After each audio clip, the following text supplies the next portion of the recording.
A waitress rents a room to a college boy, unaware he's a millionaire's son. But when a black limo arrives at her door, her entire world shatters in. Subscribe now, or this might be our last meeting. Follow, comment, and share to stay connected. Don't miss out. Let's dive in. Gabriela Navarro's feet screamed with every step across the cracked linoleum of Westfield Diner. 16 hours. 2 double shifts back to back, and her hands still smelled like burnt coffee and grease no matter how many times she'd scrubbed them. Through the frost-covered windows, the November rain had started, heavy, relentless, the kind that soaked through cheap shoes in seconds.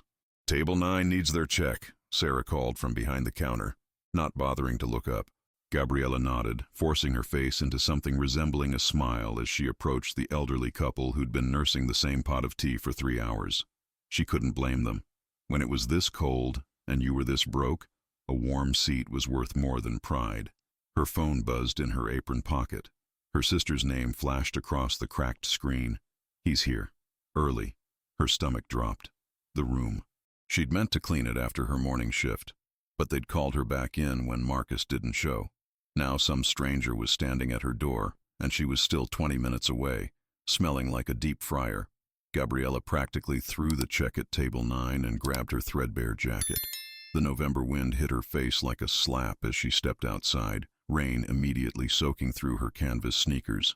She ran the 6 blocks home, her lungs burning, her mind racing through everything she'd left visible in that room. The closet. God, had she locked the closet?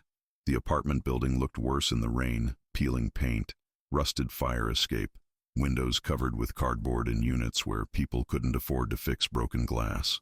She took the stairs 2 at a time, her wet shoes squeaking against the concrete. Her sister Sophia met her at the door, eyes wide. "He's been waiting 15 minutes. I told him you were on your way." "Where?" "Living room. Gabby, he's really young." But Gabriela was already pushing past her, painfully aware of her stained uniform and the rain dripping from her hair. In the cramped living room, a young man stood near the window, a single worn duffel bag at his feet. He turned when he heard her, and something in his expression made her pause. He couldn't have been more than 20. Tall, with dark hair that needed cutting and clothes that didn't quite fit right, a t-shirt that was slightly too big, jeans that had been washed too many times. But it was his eyes that caught her. Careful eyes, the kind that had learned to watch and wait. "Hi," he said, his voice quiet, almost apologetic. "I'm Liam.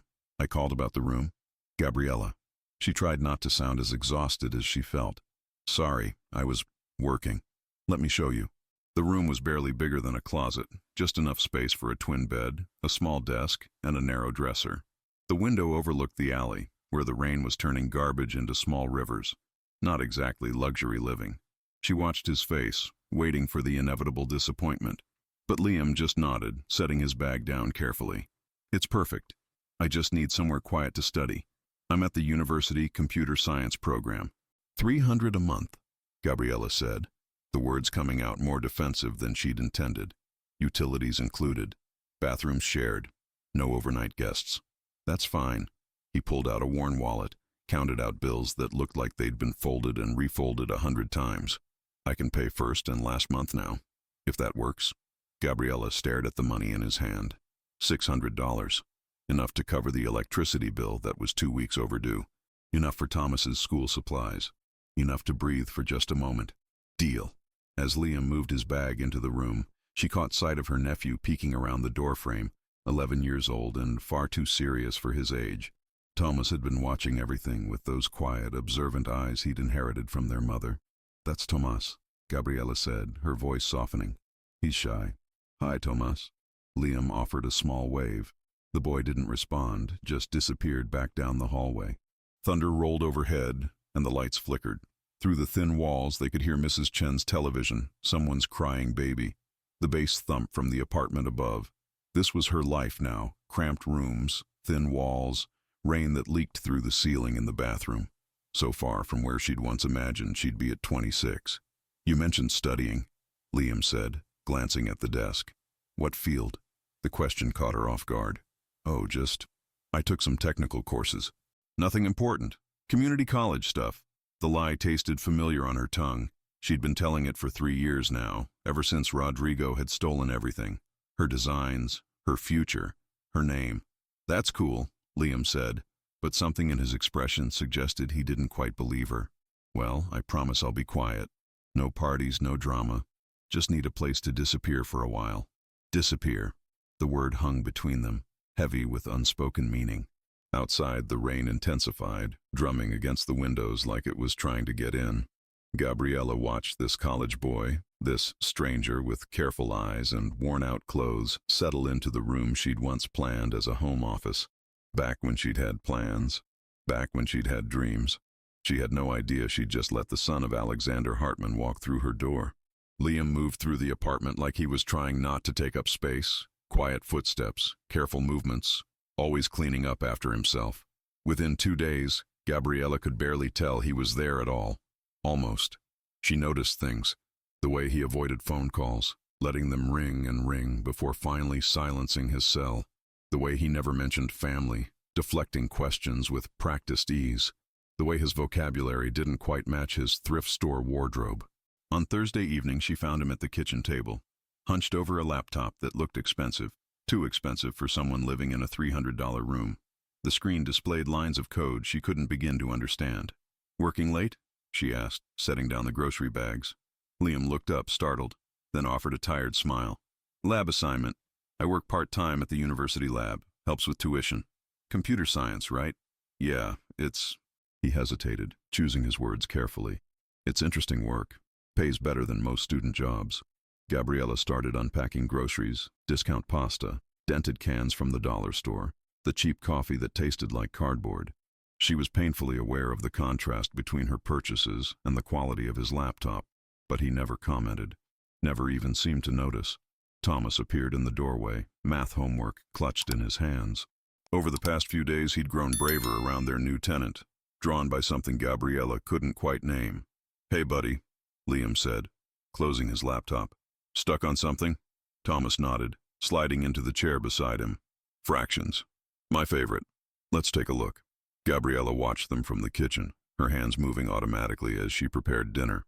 Liam explained the problem patiently, breaking down complex concepts into simple terms. His teaching style was practiced, natural, like he'd done this before, like he'd had tutors of his own. "You're good with him," she said when Thomas finally ran off, homework completed, to watch TV. "I like teaching." Liam's expression softened. "Kids ask honest questions, no pretense. Unlike adults. Especially unlike adults." The statement hung between them, loaded with meaning neither wanted to explore. Gabriella turned back to the stove, stirring pasta that cost 69 cents a box. His phone buzzed for the 15th time that evening. Gabriella caught a glimpse of the name on the screen. Becca. The calls had been constant, morning, noon, and night. He never answered. "You can take that," she said, trying to sound casual. "I don't mind." "I mind." Liam's jaw tightened as he declined the call. "It's just someone from school. Nothing important." Another lie. She recognized the taste of them now, knew the way people's voices changed when they were hiding something. She'd become an expert at it herself. That evening, as Gabriella cleaned up after dinner, she noticed Liam examining one of Tomas's school papers she'd left on the counter. Not reading it exactly, just studying her handwriting. The notes she'd made in the margins, helping her nephew with his homework. "Your handwriting is really precise," he said suddenly. "Almost technical, like an architect's." Her heart clenched. The casual observation hit too close to truths she'd buried deep. "Just neat, I guess. Habit from those technical courses I mentioned." "Right." But his eyes lingered on her handwriting a moment longer, and she knew he was filing that detail away, adding it to whatever picture he was building of her. The apartment was too small for secrets. She'd learned that the hard way. You couldn't hide who you were when you shared a bathroom and fought over hot water. When walls were so thin you could hear breathing in the next room. Liam's phone buzzed again. This time, he powered it off completely, his expression darkening. Through the window, Gabriella could see their neighborhood after dark, the streetlights that had been broken for months, the shadows that moved between buildings, the police sirens that sang their familiar lullaby. This area ate people alive, and everyone knew it. But Liam walked these streets like he'd never learned to be afraid, or like he was running from something scarier than anything he'd find here. "Can I ask you something?" she said, the words escaping before she could stop them. "Sure. Why here? There are better neighborhoods. Closer to campus." Safer. Liam was quiet for a long moment, staring at his dark phone screen. Sometimes you need to disappear, and the best place to disappear is somewhere no one would think to look. His honesty caught her off guard. She recognized the truth in it, the bone-deep need to vanish, to become someone else, somewhere else. She'd been doing the same thing for 3 years. Yeah, she said softly. I get that. Their eyes met across the small kitchen and something passed between them. An understanding, an acknowledgement that they were both running from something, both hiding, both pretending to be less than they were. Thomas called from the living room, breaking the moment. Liam smiled, that careful, practiced smile, and headed toward the sound of cartoons. Gabriella watched him go, this college student with expensive tastes and cheap clothes, this boy who spoke 3 languages but lived in her closet of a room, this stranger who was teaching her nephew math and dodging calls from someone named Becca. She had no idea that Alexander Hartman had people searching for him right now, that limousines were circling the city, looking for his missing son, that in 3 days her carefully constructed life of invisibility would shatter completely. For now, they were just 2 people hiding in the same small apartment, pretending their secrets weren't slowly suffocating them. The lies were piling up on both sides, and Gabriella knew from experience that lies had a way of collapsing under their own weight. It was only a matter of time. The black limousine didn't belong in their neighborhood. Gabriella spotted it through the diner window during her afternoon shift, sleek, expensive, impossibly out of place among the rusted sedans and broken-down trucks. She didn't think much of it until Sophia called an hour later. Gabby, there's a man here, in a suit. He's asking for Liam Hartman. The world tilted sideways. Hartman. Gabriella's hands trembled as she untied her apron. The 6-block walk home felt endless. She knew that name. Everyone knew that name. Alexander Hartman owned half the commercial real estate in the city, the kind of powerful that destroyed people without even noticing. The limousine was parked in front of her building when she arrived, taking up half the narrow street. Neighbors watched from windows, drawn by the spectacle of wealth invading their poverty. The apartment door stood open. Voices drifted down the hallway, one calm and professional, one young and desperate. Liam stood facing a man in an immaculate charcoal suit. The driver, or bodyguard, held himself with military precision, his expression carved from stone. Mr. Hartman has been patient, the man said, his voice carrying unquestionable authority. But that patience has limits. He expects your return, tonight. Tell him I'm not coming back. Liam's voice shook, but he held his ground. I don't care what he expects. You're 20 years old and living in? The man's gaze swept the peeling wallpaper, the water-stained ceiling, the threadbare carpet with barely concealed disdain. Your father is concerned for your safety. My father is concerned about appearances. Gabriella's movement caught their attention. Both men turned. The driver's eyes assessed her in seconds. Cheap uniform, worn shoes, exhaustion carved into every line of her body. She watched his dismissal happen in real time. You must be the landlady. He pulled out a business card. Alexander Hartman would like to compensate you for any inconvenience his son has caused. She stared at the embossed card. Hartman Industries. The logo she'd seen on buildings downtown, on corporate sponsorships, on the lawsuit paperwork that had destroyed her life 3 years ago. Her throat closed. Hartman, you've heard of him. The driver's smile was thin, knowing. Mr. Hartman is eager to resolve this situation quickly and quietly. I'm sure we can come to an arrangement. Liam paid his rent. He can stay as long as he wants.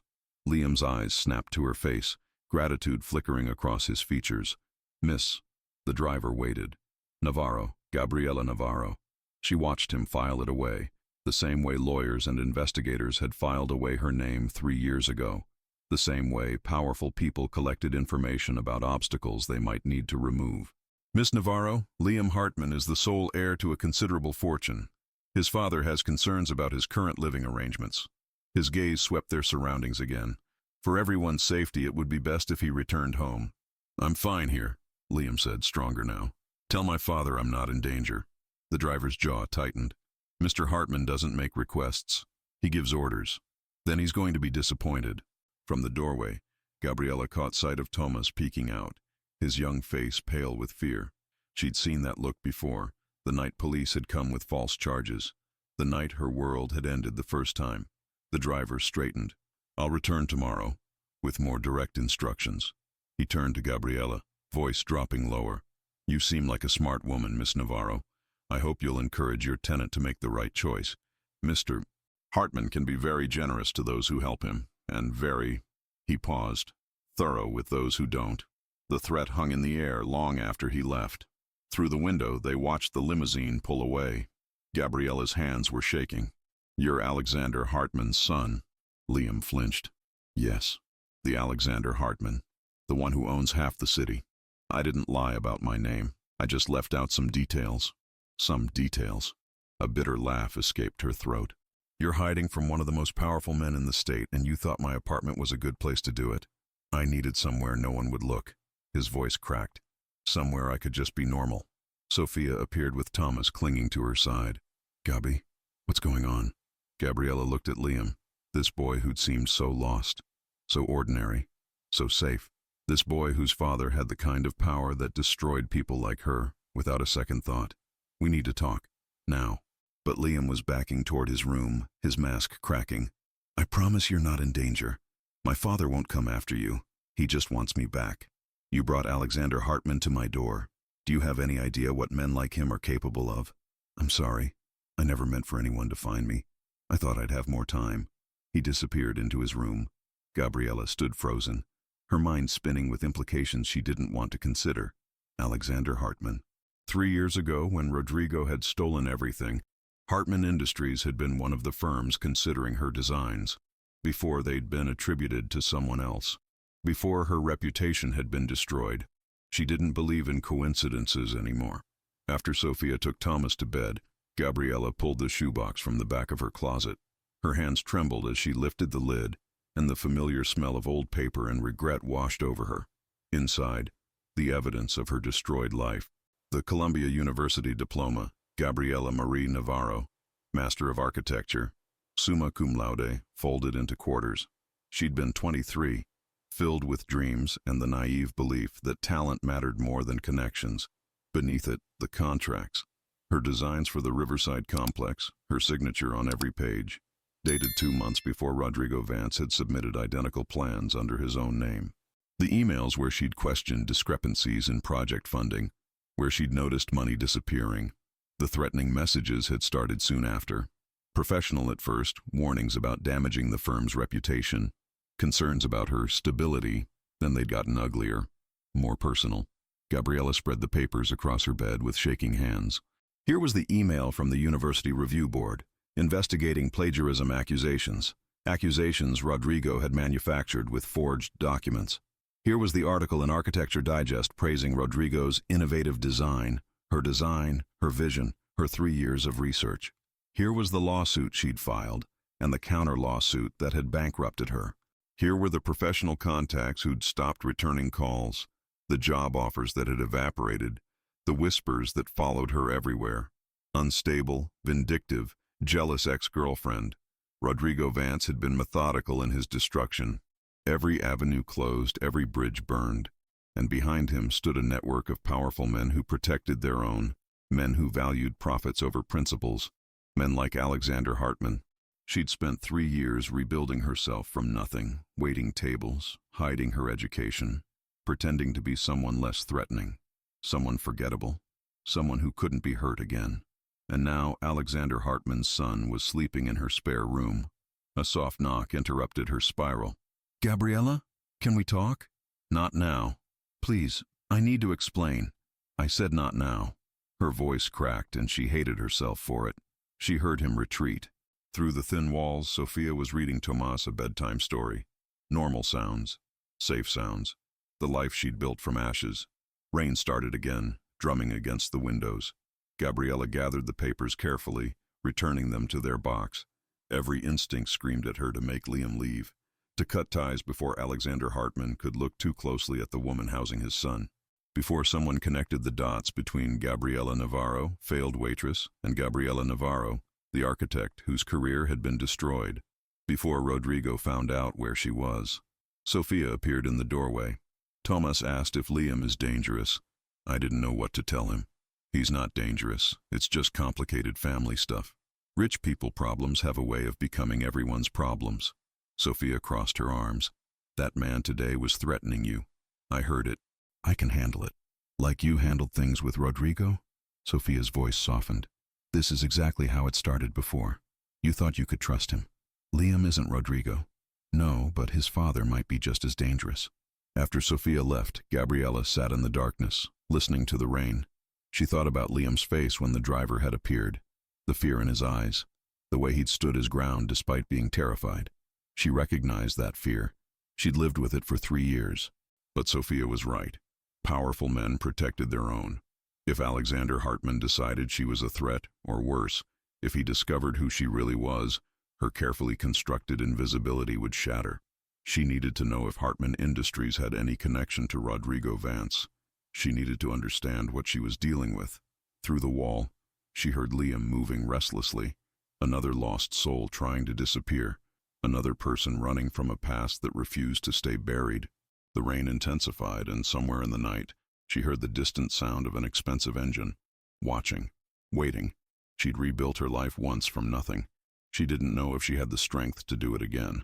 The black SUV pulled up during the lunch rush, its tinted windows reflecting the gray November sky. Gabriella was refilling coffee at table 4 when the door opened, and the entire diner seemed to hold its breath. Alexander Hartman walked in like he owned the place, which, for all she knew, he might. Tall, maybe early 40s, with silver threading through dark hair and a suit that probably cost more than her yearly rent. But it was his eyes that stopped her mid-step, cold, assessing. The eyes of a man accustomed to getting exactly what he wanted.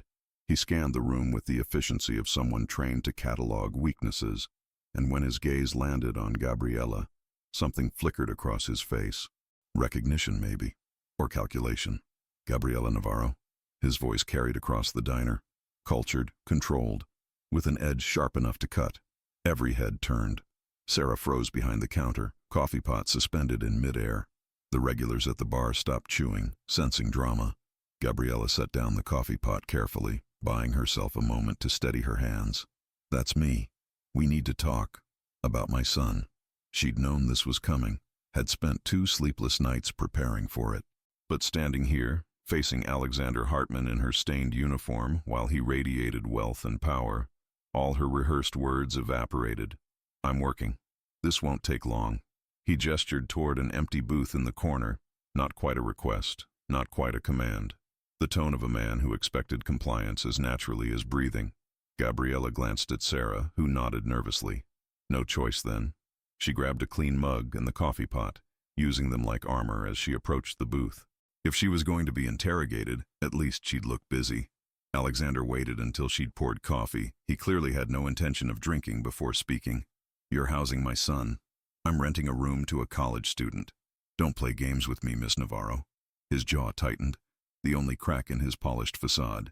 Liam has been missing for 2 weeks. My people have been searching everywhere, and I find out he's been living in your apartment this entire time. He's 20 years old enough to make his own choices. He's my son, and he's clearly not thinking straight if he chose to live in. Alexander's gaze swept the diner, taking in the cracked vinyl booths, the flickering fluorescent lights, the smell of burnt grease that never quite went away. Here. The contempt in that single word made Gabriella's spine straighten. The room is clean, safe, affordable. Everything a college student needs. Everything a college student pretending to be broke needs, you mean? Alexander leaned forward, and Gabriella caught a whiff of expensive cologne. What I want to know is why. Why is my son slumming it in your neighborhood? What did you say to him? What did you promise him? Heat flooded Gabriella's face. I didn't promise him anything. He showed up, paid his rent, and kept to himself. That's the extent of our arrangement. Really? Alexander's eyes narrowed, studying her with an intensity that made her skin crawl. Because my son doesn't trust easily. He doesn't open up to strangers. Yet somehow in 2 weeks, you've convinced him to stay in a neighborhood with one of the highest crime rates in the city rather than come home to his family. Maybe he needed space from his family. The words came out sharper than she'd intended. Alexander's expression darkened, his hand tightening around the coffee mug he'd been ignoring. Careful, Miss Navarro. I'm just stating facts. Gabriella forced herself to hold his gaze, even as her heart hammered against her ribs. Liam is an adult. He's paying his rent on time. He's not causing trouble. I don't see what the problem is. The problem, Alexander said, his voice dropping to something dangerously quiet, is that you're clearly not what you appear to be.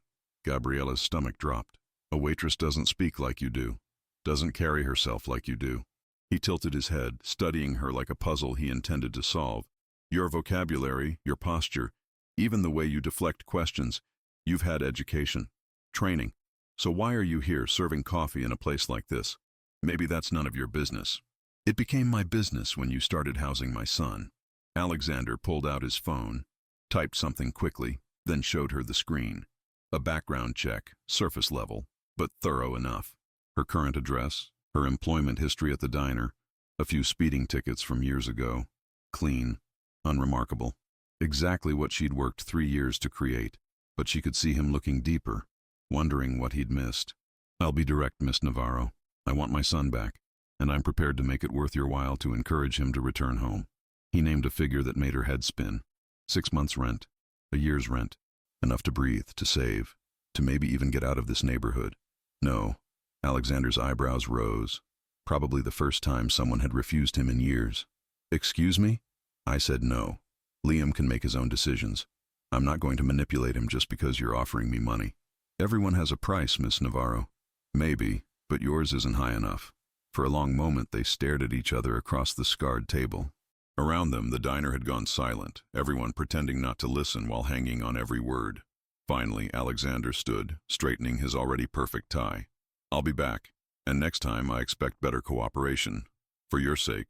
He left without touching his coffee, the door swinging shut behind him with a finality that felt like a threat.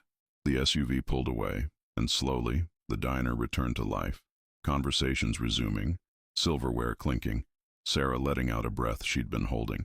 Gabriella's hands trembled as she cleared the table.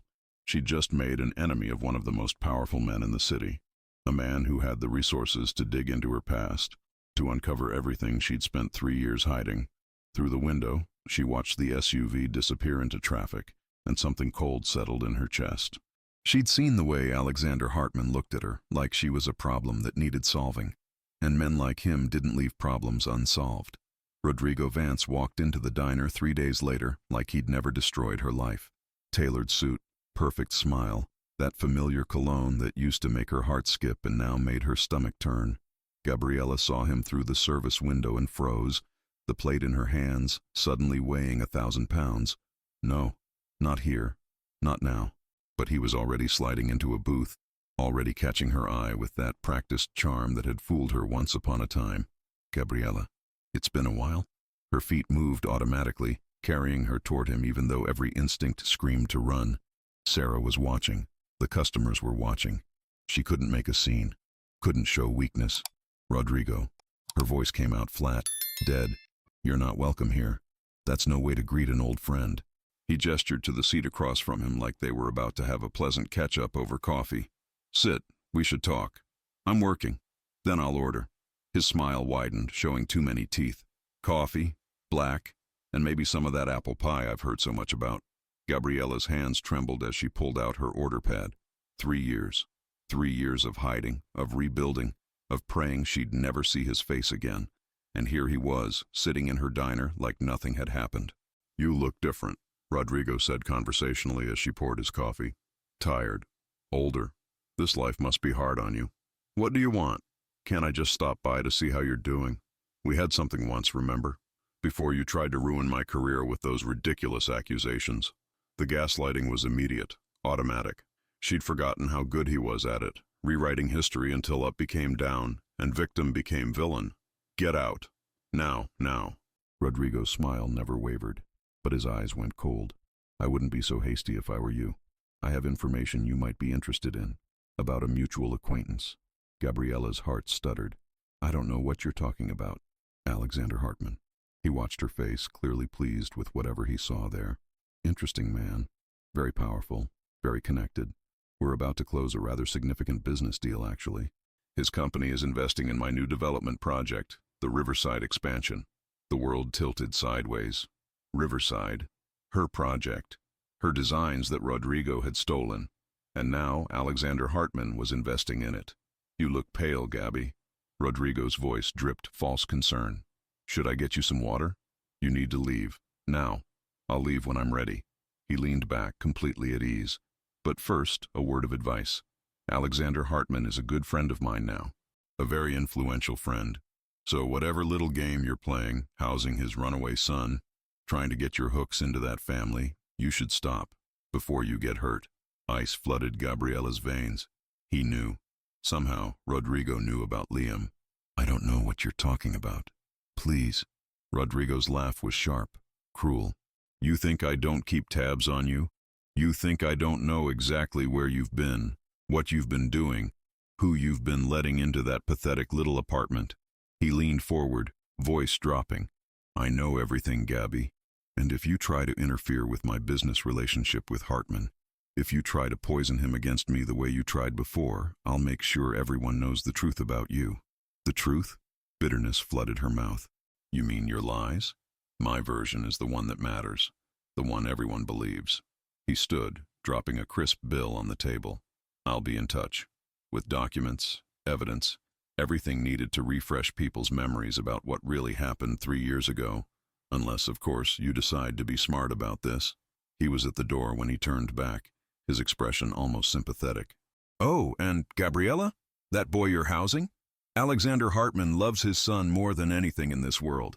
If he thinks for 1 second that you're using Liam to get to him, or to interfere with his business deals, well, let's just say you haven't seen what real power can do to someone.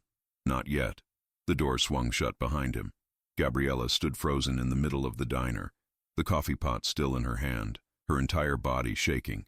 Around her, customers whispered. Sarah approached cautiously. Gabby, you okay? Who was that?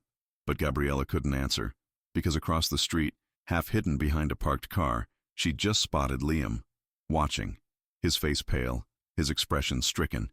He'd seen everything. The walls were closing in, Rodrigo on one side, Alexander Hartman on the other, and her caught in the middle with secrets that could destroy her if either one decided to dig deep enough. Her past and present were colliding, and she had no idea how to stop it. Liam was waiting outside the diner when Gabriella's shift ended. He stood under the broken streetlight, hands shoved in his pockets, looking younger than his 20 years. We need to talk, he said quietly.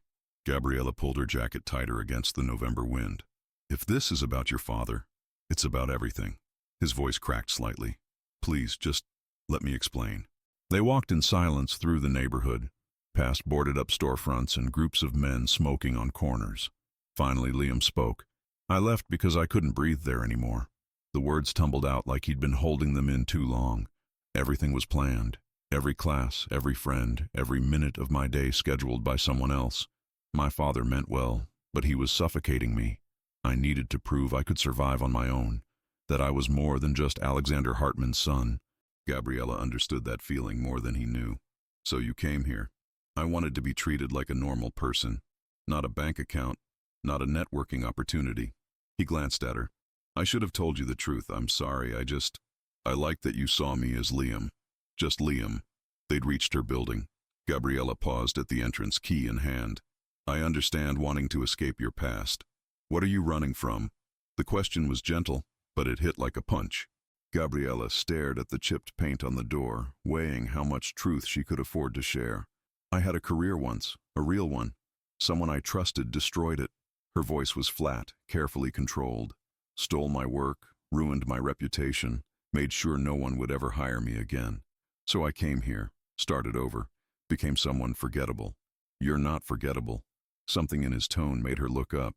Liam was watching her with an intensity that made her breath catch, not pity, but understanding. Recognition of shared wounds. That man at the diner, he said. The one who upset you. Was that him? Gabriella nodded, not trusting her voice. I'm sorry. Liam's hands clenched into fists. People like that. They take what they want and don't care who they hurt. Like your father. My father isn't cruel, just controlling. He thinks money can solve everything. That power means protection. Liam's expression softened. He's wrong, obviously, but he means well. They headed upstairs. Inside the apartment, Thomas was doing homework at the kitchen table, but his eyes kept drifting to them, a small smile playing at his lips. The kid was too perceptive for his own good. Liam pulled out his laptop, then hesitated.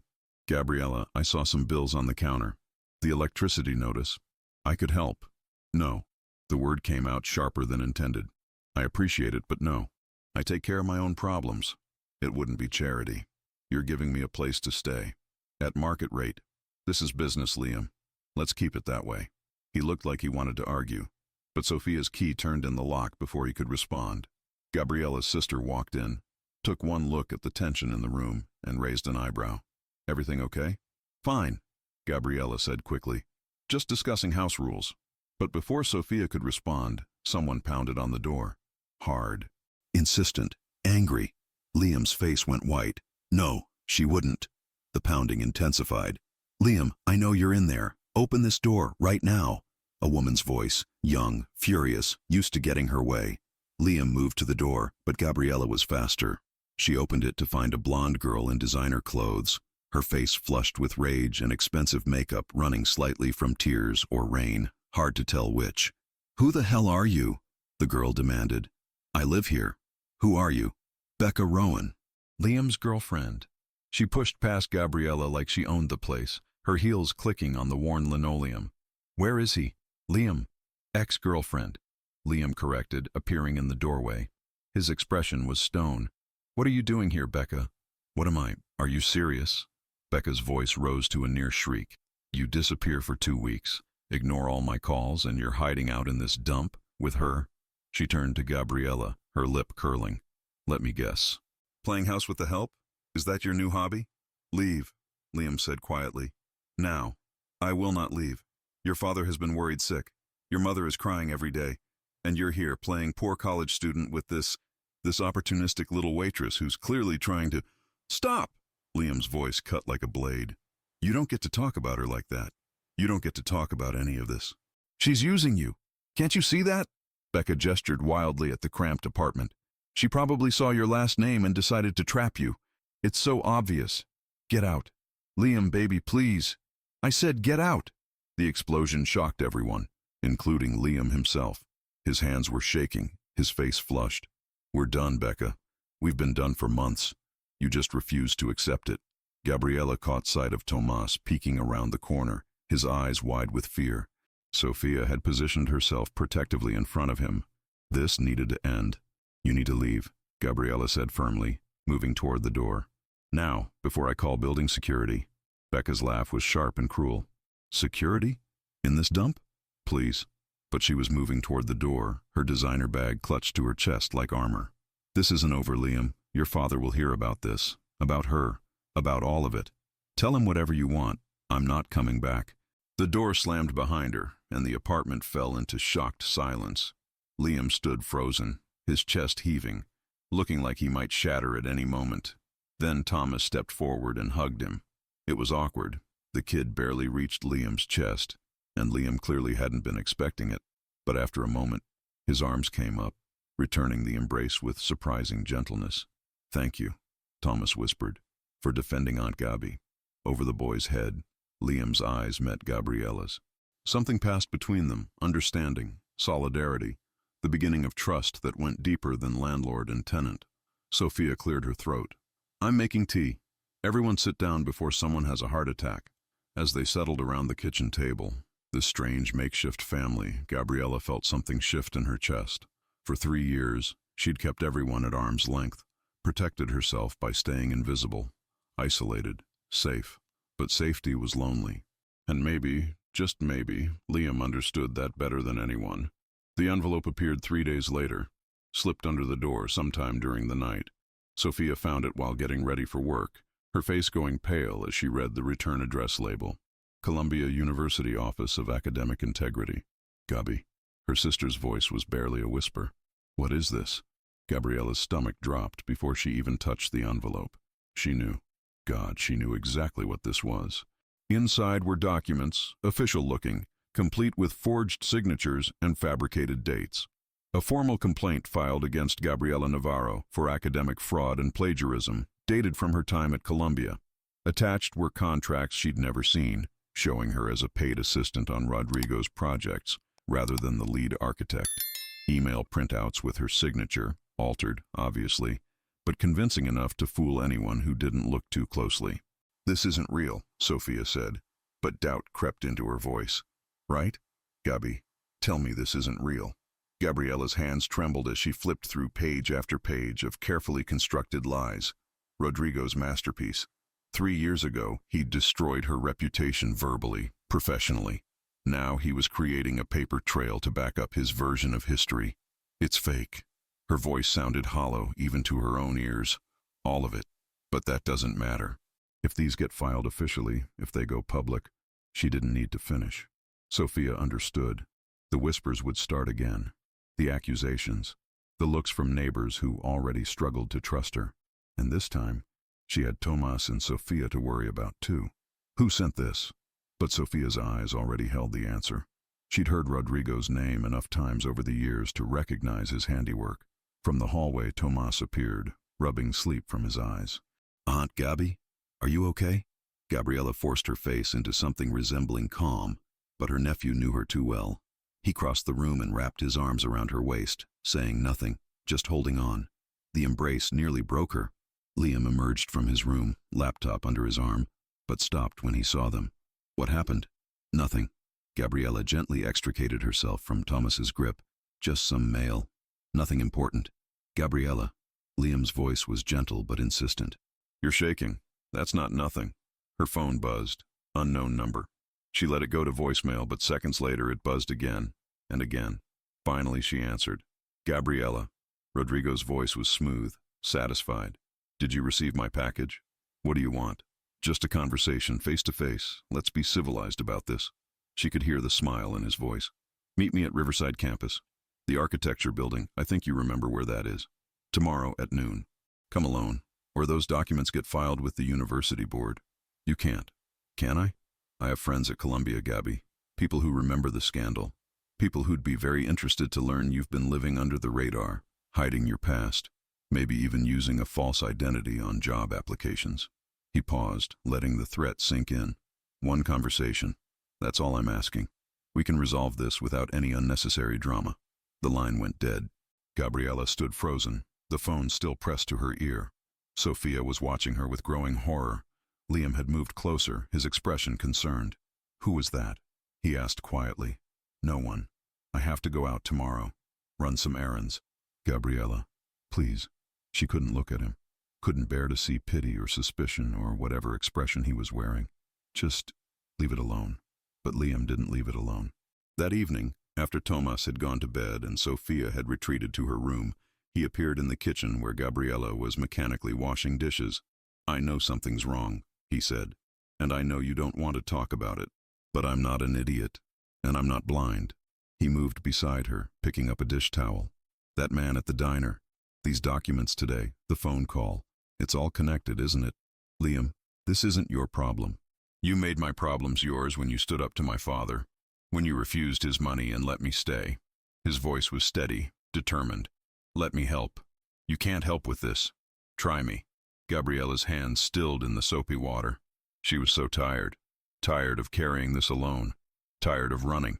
Tired of looking over her shoulder waiting for the next attack. "His name is Rodrigo Vance," she said finally, the words tasting like poison. "He was my fiancé, my business partner. And when I discovered he was embezzling from our firm, he turned everything around on me, made me look like the criminal, destroyed my career, my reputation, everything. The documents today? Forgeries. Evidence he's manufacturing to make his version of history look real." She pulled her hands from the water, gripping the edge of the sink. "He wants to meet tomorrow. Says if I don't show up, he'll file them officially. Then don't go alone. He'll see you. I'll stay hidden. In the background, just in case." Liam's jaw was set, determined. You shouldn't have to face him alone. Before Gabriella could respond, her phone buzzed again. This time, a photo message from an unknown number. It was Liam, taken through the diner window. Time-stamped from 3 days ago. The caption read, "Interesting choice of tenant. I wonder what Alexander Hartman would think." The message was clear. Rodrigo was watching. Rodrigo knew everything. And he was prepared to destroy not just Gabriella, but anyone close to her, including Liam. Alexander Hartman prided himself on reading people. 30 years in business had taught him to spot liars within minutes. So when Rodrigo Vance walked into his office with polished presentation and perfect smile, something felt off. The Riverside expansion project looked impressive on paper, but Alexander hadn't built an empire by trusting paper alone. "These designs are exceptional," Alexander said, flipping through the portfolio. Where did you study? Columbia. Top of my class. Rodrigo's smile never wavered. I've been developing this vision for years. Alexander nodded, making notes. The language was right, the concepts sound. But Rodrigo's presentation felt rehearsed, like he was reciting someone else's words. His assistant entered with the background check. Alexander scanned it, and his hand stilled. Previous business dispute with G. Navarro, settled out of court. Navarro. Tell me about this dispute, Alexander said carefully. Rodrigo's smile tightened fractionally. Ancient history. A disgruntled former employee made baseless accusations, all resolved legally. What kind of accusations? Plagiarism claims, completely unfounded. Rodrigo waved dismissively. She was a junior assistant who thought she deserved more credit. When I let her go, she tried to damage my reputation. Her name? Gabriela Navarro. Sometimes employees become attached, develop unrealistic expectations. The implication was clear, distasteful. I tried to handle it discreetly, but she forced my hand. Alexander's mind raced. Gabriela Navarro, the waitress with educated speech and careful eyes. The woman who'd refused his money and stood up to him without flinching. I'll need time to review your proposal, Alexander said, his tone cooling. After Rodrigo left, Alexander stared at the name on the background check. Then he headed to Gabriela's building. He pounded on the door at 7 p.m. Gabriela opened it, her face going pale. We need to talk, now. Mr. Hartman, Rodrigo Vance. Alexander pushed past her. Tell me everything about Rodrigo Vance, now. How do you? He's trying to do business with me, and your name appeared in his background check as a disgruntled former employee. Alexander's voice was sharp. So either you're exactly what he says, or there's more to this story. Which is it? Dad. Liam appeared, voice tight with warning. Don't. Stay out of this, Liam. This is Gabriela. Liam moved beside her, protective. You don't get to interrogate her like some corporate acquisition. If she's been lying, she hasn't. Liam's hands shook, but his voice stayed steady. Gabriela gave me a place when no one else would. Treated me like a person, not a bank account. She's the first person in years who's seen just me. Alexander's jaw tightened. You barely know her. I know her better than you think, and I know she's not lying. What really happened between you and Rodrigo Vance? Alexander demanded, turning back to Gabriela. Gabriela was silent for a long moment. When she spoke, her voice was quiet but firm. He stole my work. 3 years of research. My designs for Riverside Complex. Then he destroyed my reputation so no one would believe me. She met his eyes. He had lawyers, money, connections. I had my word against his. Guess which one people believed? Do you have proof? Would it matter if I did? You've already decided I'm lying. Before Alexander could respond, his phone rang.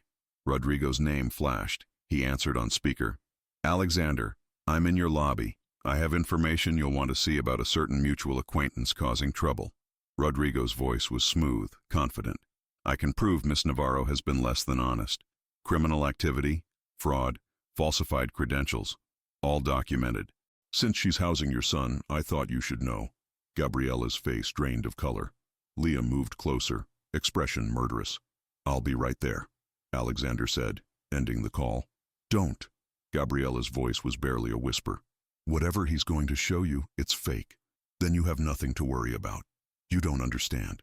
Men like Rodrigo don't play fair. They manufacture evidence. I know how to spot a forgery. Do you? Liam's voice was sharp, angry. Or do you just trust people who look like you, talk like you? Rodrigo Vance is exactly the kind of man you do business with every day. Polished, professional, and completely full of shit. Watch your mouth. Why? So I can be more like you? Trusting all the wrong people while pushing away the ones who actually care? Liam's voice cracked. Gabriela has been more honest with me in 2 weeks than you've been in years. She's not perfect, but at least she's real. At least she sees me as more than a chess piece. The words hit Alexander like a physical blow. He stared at his son and saw something he hadn't seen in years. Genuine emotion, real passion, fierce loyalty, all for a waitress who might be lying.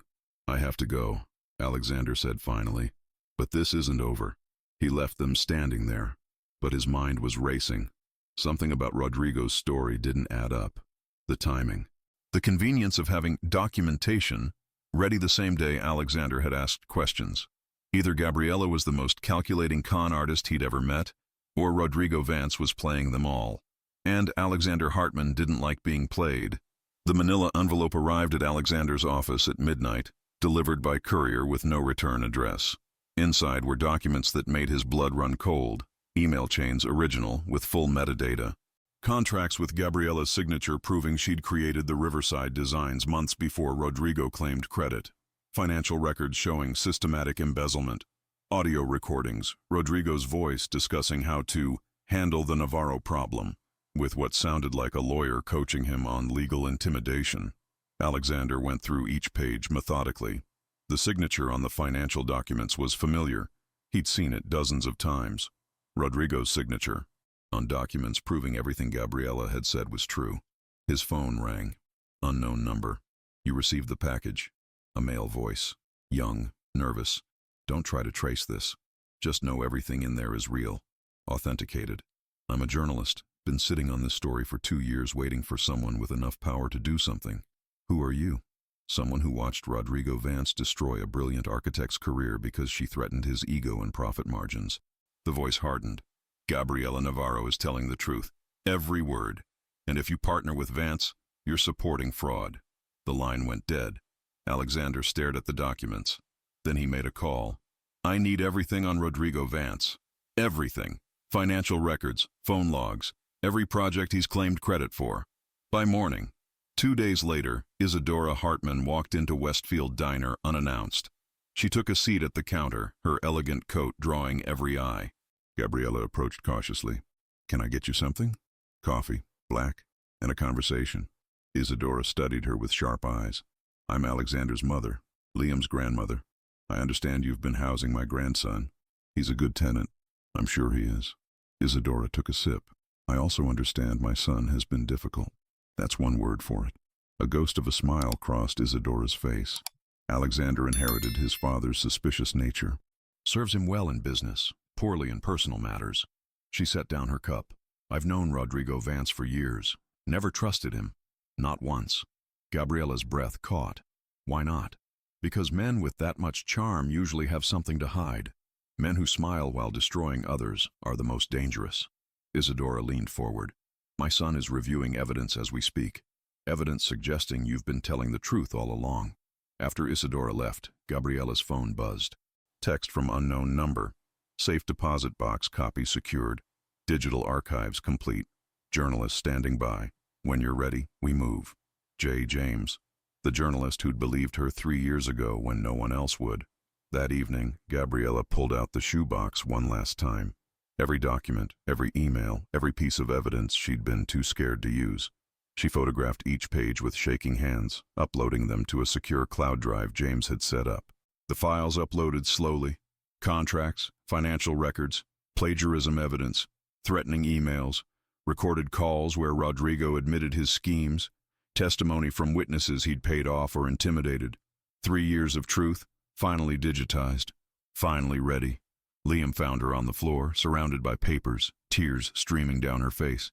It's done, she whispered. All documented, everything. He sat beside her, not touching, just present. What happens now? Now? Gabriella wiped her eyes, something hard settling in her chest. Now we fight back. Her phone rang, Alexander's name. She answered. Miss Navarro. His voice was different, no arrogance, no accusation, just careful respect. I owe you an apology, and I need to ask questions about Rodrigo Vance. Difficult questions, but I promise I'm listening now. Gabriella looked at Liam, who nodded encouragement. I'm ready, she said. I'll tell you everything. The war was about to begin, and this time, she wasn't fighting alone.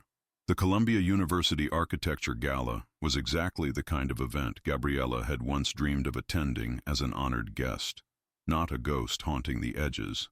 The grand ballroom glittered with crystal chandeliers, wealthy donors, and the city's elite architects gathered to celebrate innovation and investment.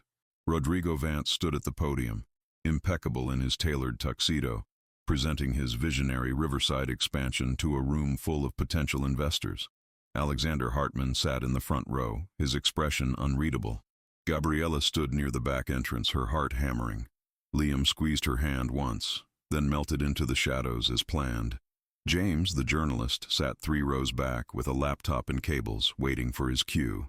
"And now," Rodrigo said, his voice carrying that familiar smooth confidence, "I'd like to address some recent complications that have arisen."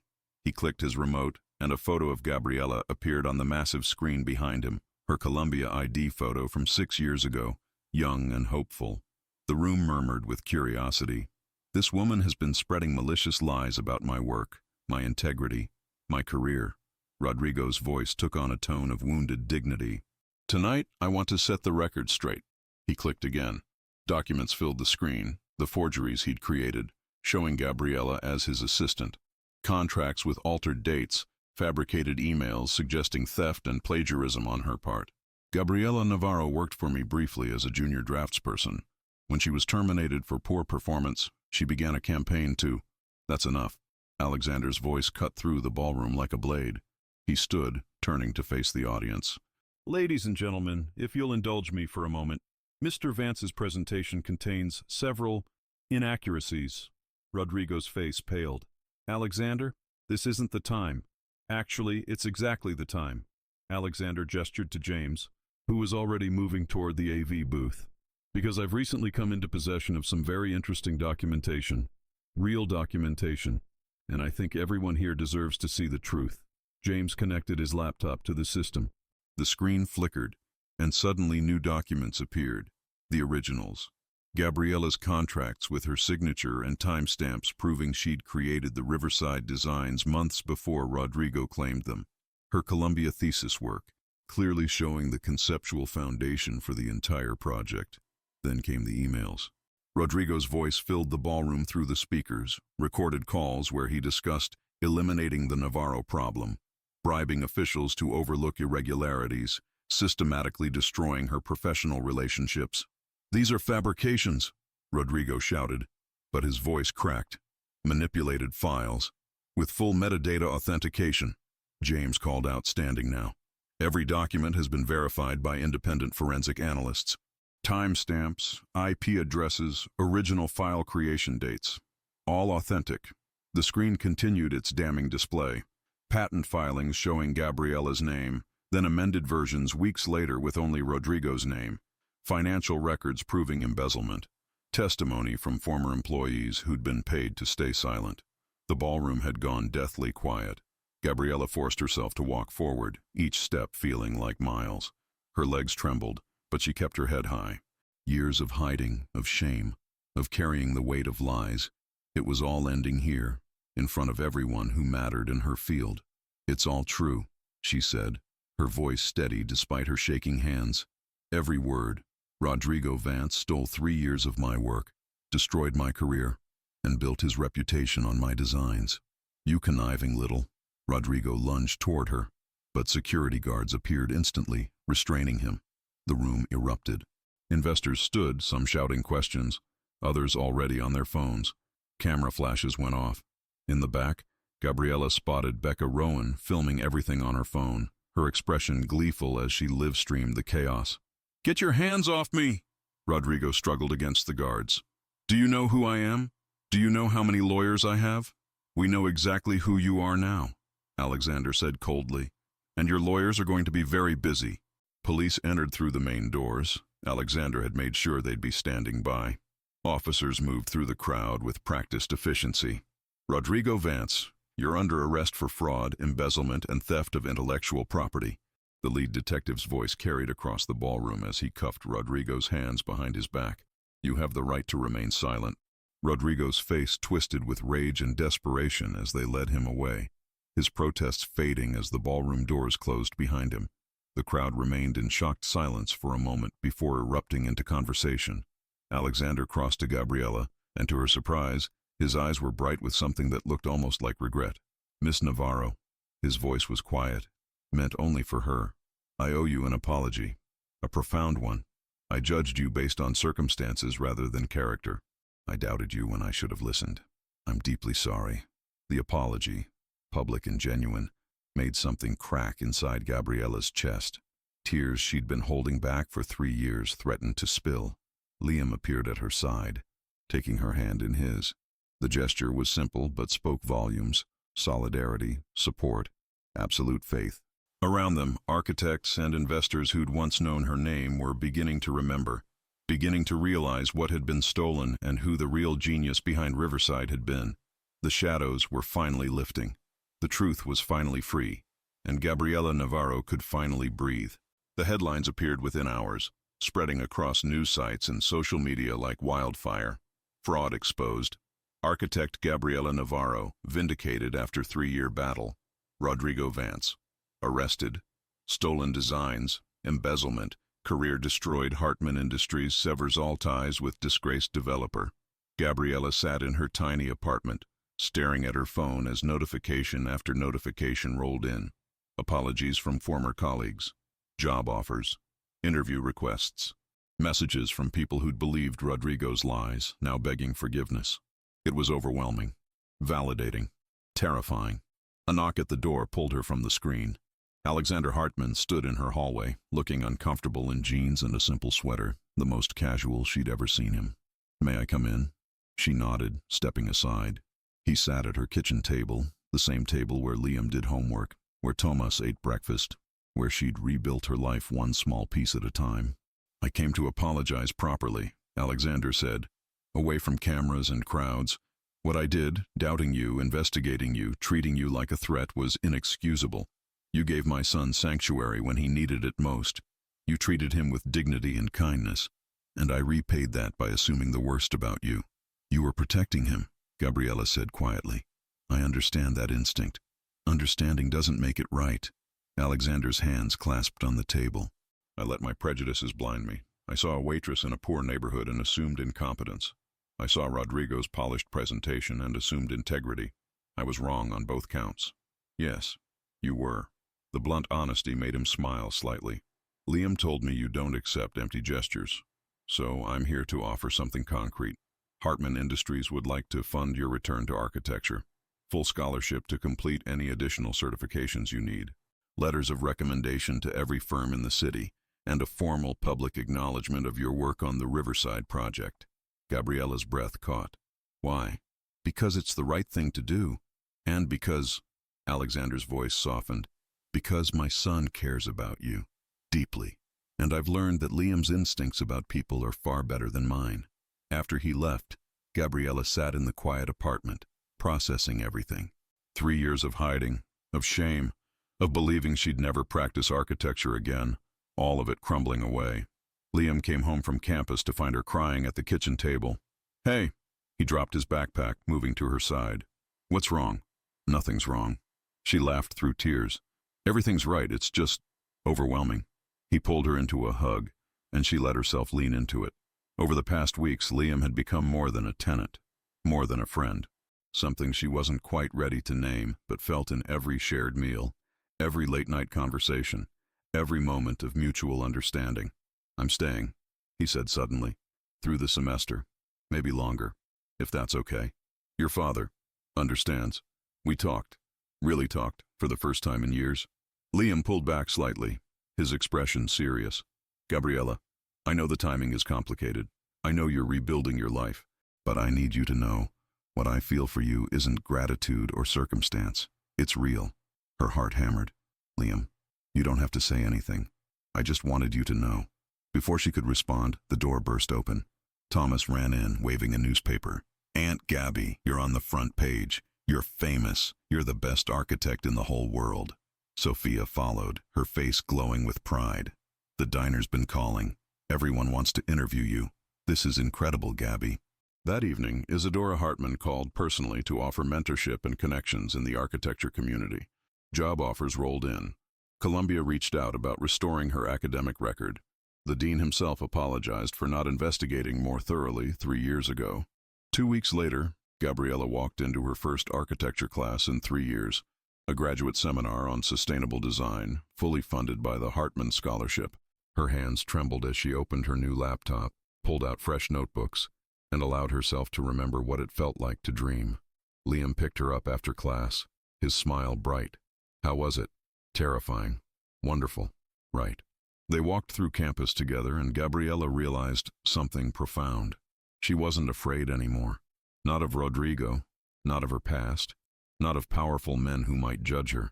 She'd survived the worst and come out stronger. That night, as she tucked Thomas into bed, he hugged her tight. "I always knew you were special, Aunt Gabby, even when you were just a waitress."